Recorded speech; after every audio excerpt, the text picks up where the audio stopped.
I would have never believed it myself if I hadn't seen it with my own eyes. But that garden, it's not a place you want to visit at night. People say some places are cursed, but the curse of the Whispering Garden is real. And when the moon hangs heavy in the velvet sky, the roses weep. The legend says the most beautiful roses in the world grew in the Whispering Garden. If you strolled through during the day, you wouldn't even notice anything unusual.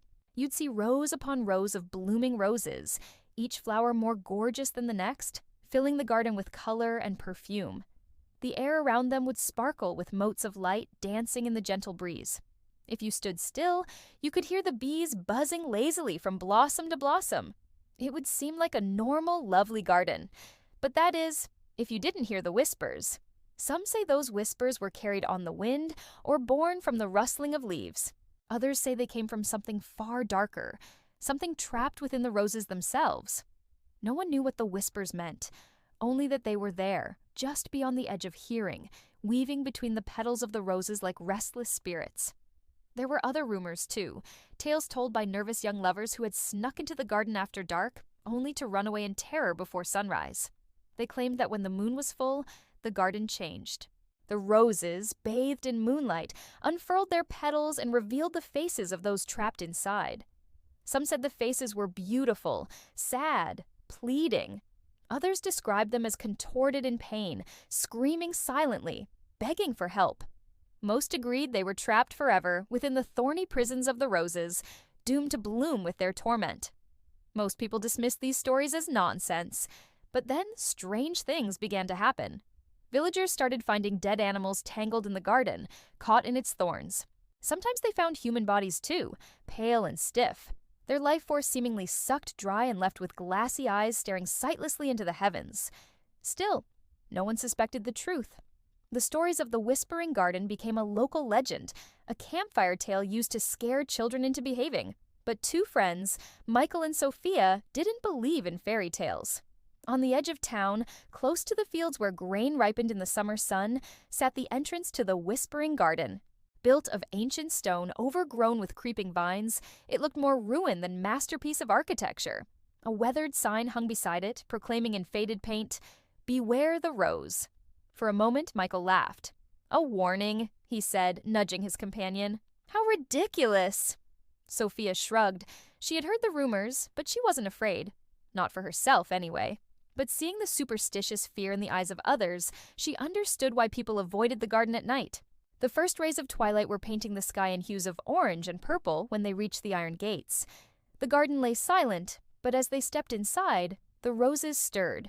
First, a faint rustling like silk being brushed, then the murmur of voices rising and falling like waves on a summer sea. Michael shivered. "What was that?" Sophia squeezed his arm reassuringly. "Probably just the wind," she lied.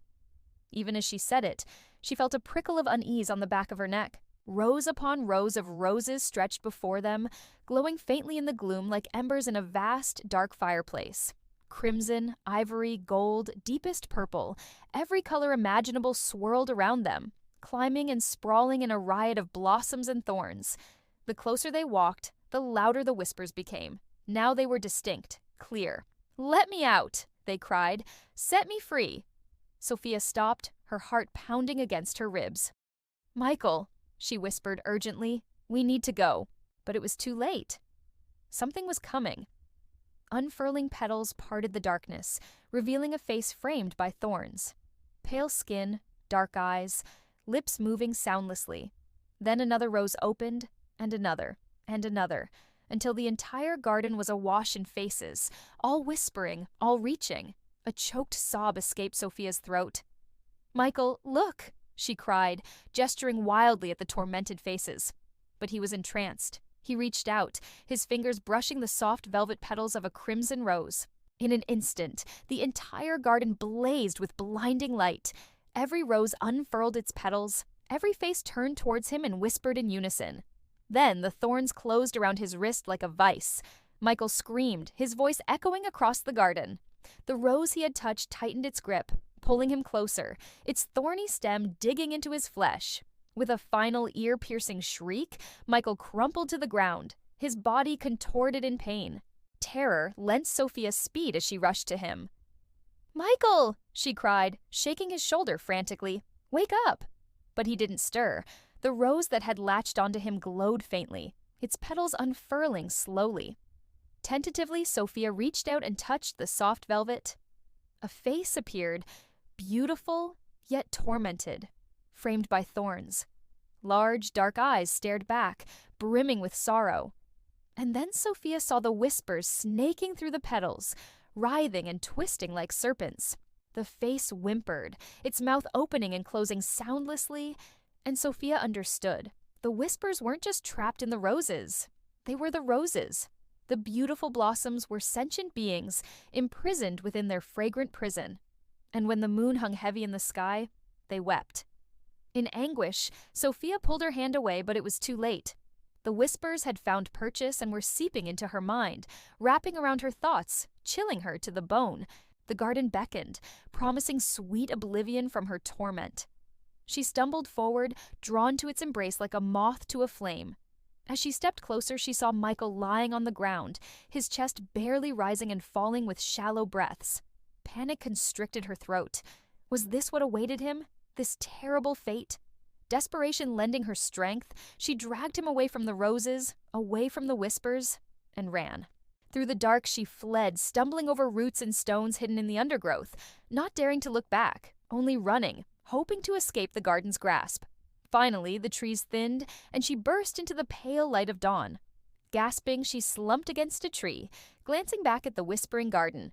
The first rays of sunlight glinted off 1,000 dew-kissed petals. There, in the center of the rose bushes, stood a single figure.